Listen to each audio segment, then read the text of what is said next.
Voel dit soms vir jou asof die Here jou in sy graf vergeet het? Petrus het dalk ook so gevoel, maar toe kom Jesus en maak 'n vuur.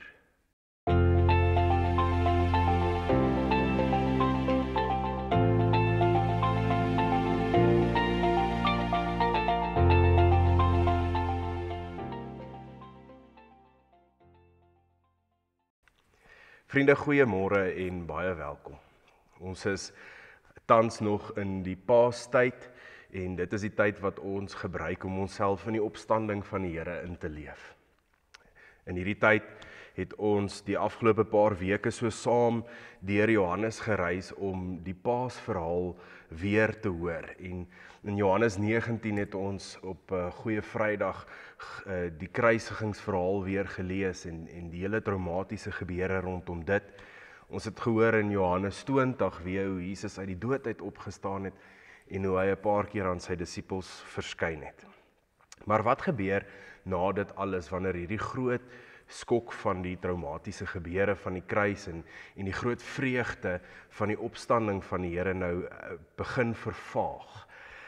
Amper so half asof dit nou weer tyd is om met die lewe normaal aan te gaan. Ek dink ons beleef tog iets van dit ook nou in ons eie lewens met April wat nou verby is en al die vakansiedae wat ons nou gehad het met die goeie herinneringe, maar dit word nou weer tyd om eers bietjie weer terug te gaan werk toe en aan te gaan met ons lewens. Jy het dalk al self so gevoel in ander aspekte van jou lewe waar jy beleef het hoe die groot hype van iets in jou triespieeltjie verdwyn soos wat jy van dit af wegbeweeg. Dis waaroor hoofstuk 21 in Johannes gaan wat ons vandag gaan lees, of 'n gedeelte daarvan. Dit is gaan oor die antiklimaks na die opstanding van Jesus Christus. Dis tog 'n baie belangrike hoofstuk in Johannesboek, want dit wil vir ons voorkom asof Johannes net die boek mooi wil toemaak en al die losdrade bymekaar wil bring en die onopgeloste sake wil afhandel. Vandag se teks bring ons by 'n toneel, 'n stil toneel met die oggendlig wat deurbreek hier op die strand van Galilea. So kom ons word ook vir 'n oomblik stil en dan bid ons saam. Here, dankie dat U ons vanoggend ontmoet waar ons is. Dankie dat ons in hierdie koue U warm liefde kan beleef. Here, waar ons nou voor die woord stil staan, bid ons dat U ons harte sal oopmaak en dat ons sal hoor hoe U ook in ons stiltes deurbreek en ons ontmoet waar ons is. Amen. Ek lees uit Johannes 21 van vers 1 af. Hierna het Jesus by die see van Tiberias, dis ook die see van Galilea, aan sy disippels verskyn. En dit is hoe hy verskyn het. Saam daar by mekaar was Simon Petrus en Thomas, wat bekend staan as Didimus, Nathanael van Kana in Galilea, die seuns van Zebedeus en nog 2 ander van sy disippels. Simon Petrus sê vir hulle, ek gaan visvang. En hulle sê vir hom, ons gaan ook saam met jou. Hulle het uitgegaan en in die boot geklim, maar daardie nag het hulle niks gevang nie. Kom ons dink gou eers vir 'n oomblik wat hier aan die gebeur is. Jesus het opgestaan en 2 keer aan sy disippels verskyn en dan stuur hy hulle uit met die woorde, soos die Vader my gestuur het, stuur ek julle ook. En dit beteken dat hy hulle stuur in die koninkryk van God om die goeie nuus te gaan verkondig. Maar dit lyk nie hier in hierdie verhaal asof die disippels heeltemal weet presies wat hulle nog moet doen nie, of hulle twyfel dalk, of hulle in staat gaan wees om hierdie taak vol te staan sonder Jesus. Petrus word in die evangelies voorgestel as die disipel wat die leiding neem. En dit lyk ook nie asof hy vreeslik leiding neem hier met hierdie nuwe roeping wat hulle ontvang het nie. Hoekom gebeur dit? Beleef die stilte waarin Petrus nou leef. Nadat hy Jesus 3 keer verloon het, is Jesus gekruisig. Petrus het self die leë graf gesien en hy was by gewees toe Jesus aan die disippels verskyn het die 2 keer. Maar in al hierdie verskynings is daar geen direkte gesprek tussen Jesus waar hulle hierdie ding met mekaar kan uitpraat nie. Wat dink jy gaan in Petrus se hart aan op hierdie stadium? Hy vroeg dalk. Hy verwyd homself dalk vir die fout wat hy gemaak het toe hy Jesus verloon het. Sy hart is vol twyfel of hy werklik waardig is om weer leiding te kan neem vir hierdie roeping en of Jesus hom ooit weer gaan roep om sy koninkrykswerk te doen. Kan jy in hierdie verhaal met Petrus vereenselwig? Dit het dalk al met jou gebeur waar jy ook gebid het en geglo het vir 'n uitkoms op 'n saak waarmee jy worstel in jou lewe. Iets wat nie in jou lewe pleis is nie, wat jy na die Here toe draai vir uitkoms. En dan hoor jy ook nog Sondag na Sondag hoe die goeie nuus verkondig word van God se redding vir ons. Ons het nou pas weer Paasfees gevier. Maar in realiteit lyk dit dalk vir jou asof daar niks verander het nie. Die Here red ons hoor dit, maar ons beleef nog pyn en ons beleef nog die verlies wat ons ervaar. Dit word net nie beter nie. Ek sukkel nog steeds met my depressie, of ek het nog nie gesond geword nie. Daar's nog steeds finansiële nood. Wat doen mens dan? Wat het Petrus gedoen in hierdie omstandighede? In sy wroging draai hy terug na die ou lewe wat hy maar ken, waar hy vandaan gekom het, daar waar Jesus hom as 'n disipel gaan roep het, as 'n visserman. Hy gaan terug na sy viskuit en sy visnette toe. Dit is nie 'n glorieryke lewe van sending waarvoor hy gehoop het nie, maar dis wat hy ken. Selfs dit is 'n mislukking, want vir die hele nag lank vang hulle vis en daar is geen sukses nie. Wanneer die groot geloofsmomente agter ons is, waar is Jesus dan? Wanneer ons weer in die gewone alledaagse lewe van dag tot dag bestaan, met ons bietjie wag en ons bietjie geduld, met ons onsekere vra na waar is Jesus dan? Wanneer die lewe na die opstanding vir ons steeds leeg voel, wanneer Jesus se stem vir ons partykeer stil word, dis juis dan in hierdie landskappe wat Jesus aan ons verskyn. Kom ons lees verder van vers 4 af. Teen dagbreek het Jesus daar op die strand gestaan, maar die disippels het nie geweet dit is Jesus nie.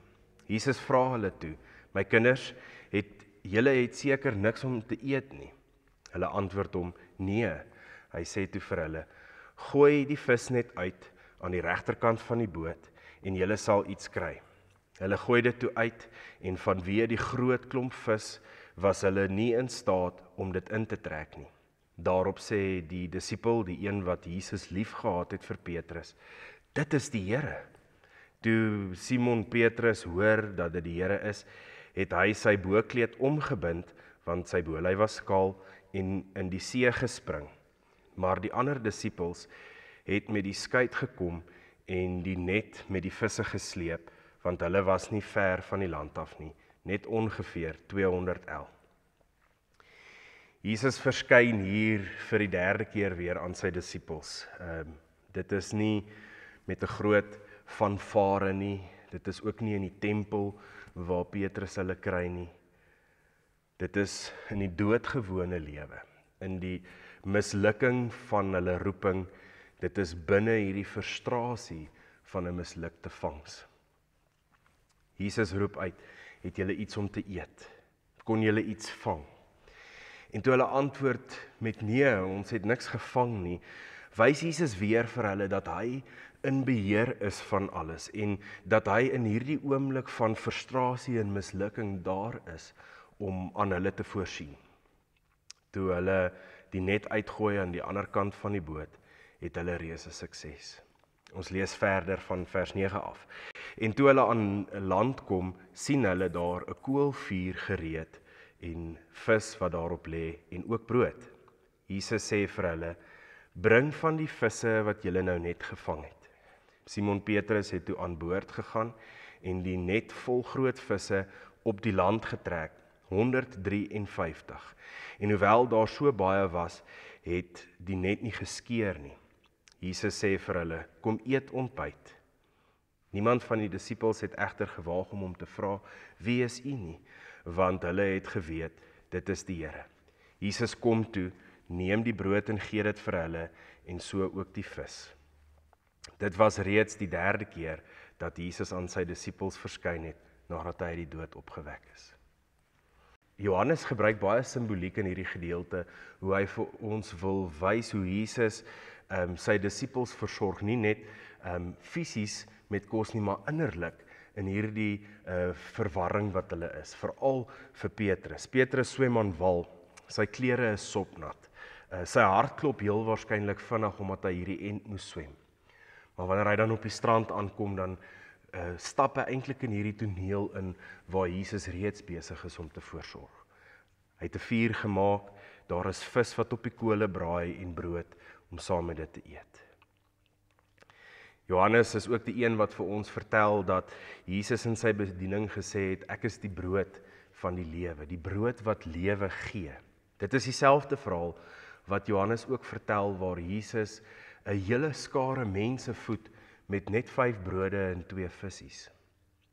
Hierdie verhaal speel ook af op die strand by die see van Tiberias.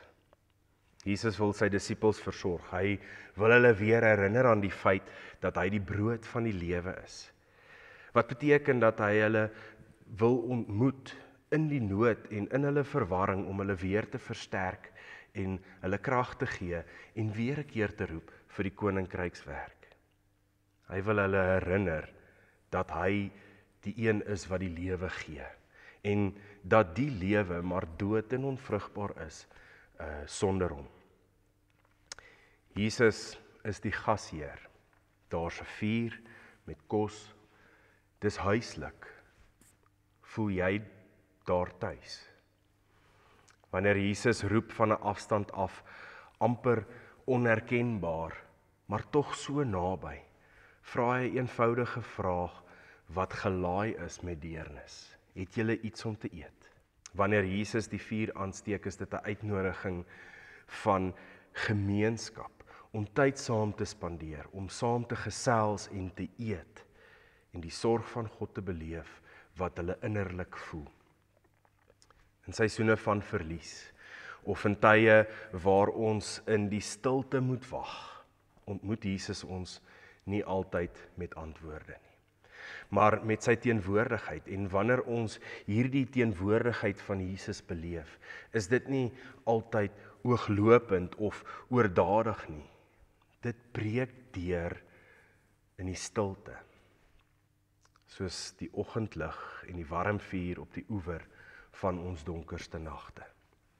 Hier op die oewer langs die vuur en die kole word Petrus herinner aan 'n ander verhaal waarvan hy deel was. Hy word herinner aan sy verraad toe hy daar by warm kole saam met die wagte gestaan het en Jesus 3 keer verloon het. Jesus neem Petrus terug na die plek van sy val. Nie om hom te skaam nie, maar om herstel te bring aan dit wat hy binne in hom voel. Vers 15. Toe hulle klaar was met ontbyt, vra Jesus vir Simon Petrus, Simon, seun van Johannes, het jy my baie lief, meer as hulle? Hy sê vir hom, ja Here, u weet dat ek u lief het. Hy sê vir hom, laat my lammers wei. Hy vra hom weer 'n tweede keer, Simon, seun van Johannes, het jy my baie lief? Hy sê vir hom, ja Here, u weet dat ek u lief het. Hy sê vir hom, pas my skape op. Hy vra hom die 3de keer, Simon, seun van Johannes, het jy my lief? Petrus het bedroef geword, omdat hy die 3de keer gevra het jy my lief? En hy antwoord hom, Here, u weet alles, u weet dat ek u lief het. Jesus sê vir hom, laat my skape wei. Amen, amen, ek sê vir jou, Toe jy jonger was, het jy self jou gordel vasgemaak en gegaan waar jy wou gaan, maar wanneer jy oud word, sal jy jou hande uitsteek en iemand anderste sal jou gordel vasmaak en jou bring waar jy nie wil wees nie. Hy het dit gesê om aan te dui deur watter soort dood Petrus God sou verheerlik. Nadat hy dit gesê het, sê hy vir Petrus, volg my. Jesus vra nie vir Petrus hier of hy spyt is oor dit wat hy gedoen het nie. Hy vra nie of hy dit weer gaan doen nie. Hy vra oor liefde. Hy vra 3 keer vir Petrus, het jy my lief? En Petrus kry die geleentheid om 3 keer te hoor hoe hy vir Jesus sê, ek het u lief. Soos die 3 ontkennings.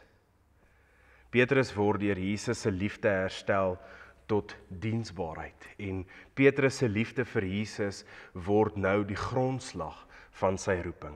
Voed my lammers, versorg my skape.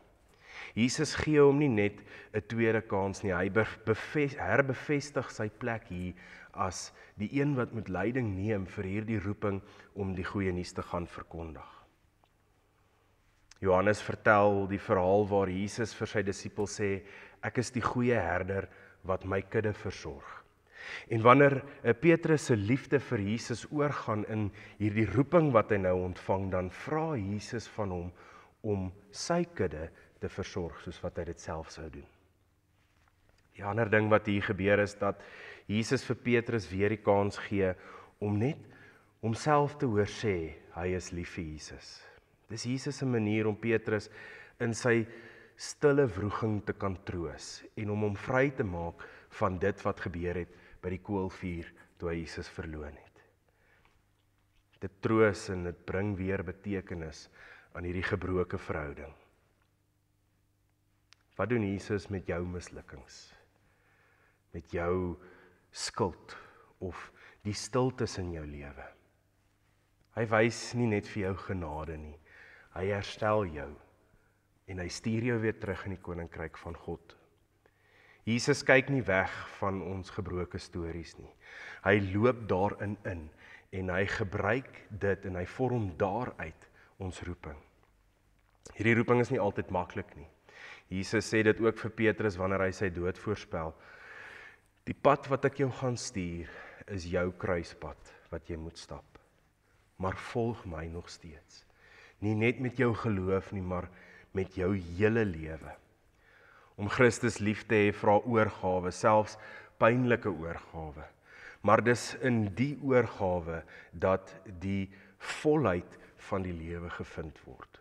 Die Here nooi jou uit om nie net te glo nie, maar om jou hele lewe in oorgawe vir hom te gee. Met betekenis, ten spyte van wat dit gaan kos. Die belofte wat ons het en waaraan ons kan vashou, is dat ons nooit in hierdie stil tye alleen is nie. Behalwe vir die Here wat sy teenwoordigheid in hierdie stiltes laat deurbreek, is ons ook deel van God se familie en dit beteken dat ons broers en susters het in Christus wat ons hande kan sterk hou in hierdie stilte.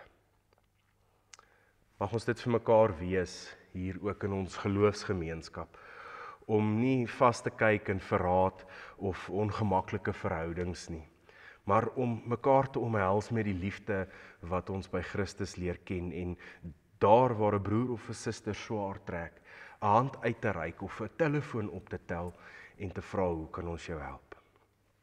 Selfs na die opstanding kies Jesus nie om ver bo ons te wees nie, maar om op die strand van ons alledaagse lewens te staan.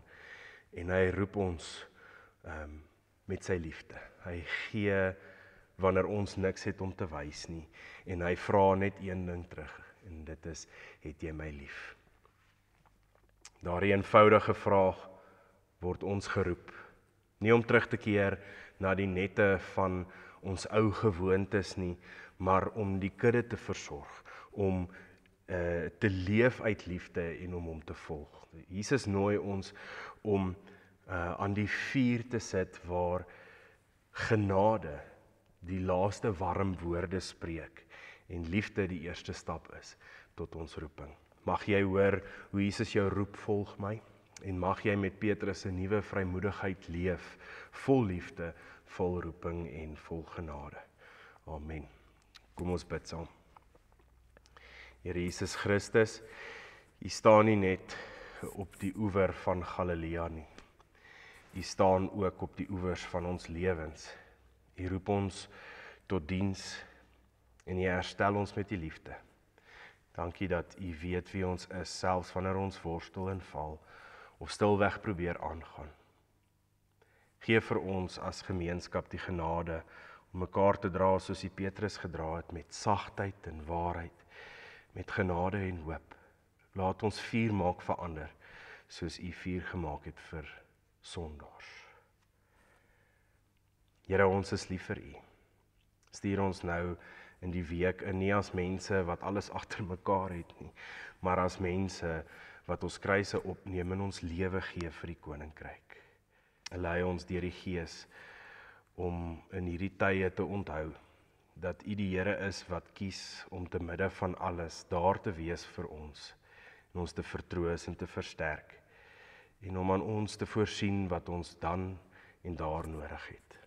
Ons bid dit in die naam van die Vader, die Seun en die Heilige Gees. Amen.